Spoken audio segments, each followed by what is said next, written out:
So ngayon, nandito kami sa mud spring. So nag-iinusok, mausok. Eh may na kaunti, papahinga lang kami. Tapos magsuswimming kami.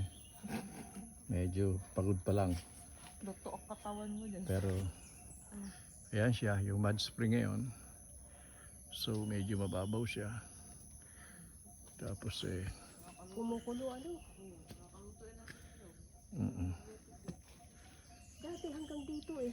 Hindi, dati yan, naagos dito ang ano yan, tubig dito. Wala nang tubig. Oo, kaya ano yan, makalawang.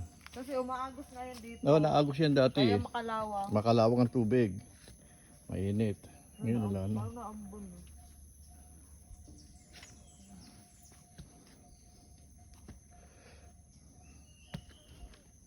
Yan. The mud spring.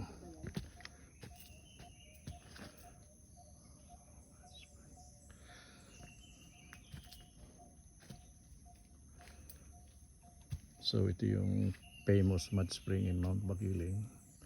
So a lot of tourists usually come here to see this boiling mud.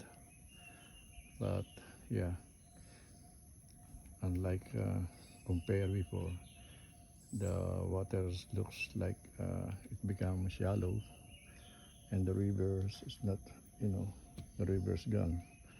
Before this is a river. Used to be the water here used to be coming from the mud spring overflowing, but now it's all dried up, so no more mud spring, no more. So this is yeah, how it looks like today, mud spring. So this is Mount Makiling. This is how God create the environment where God gave to us.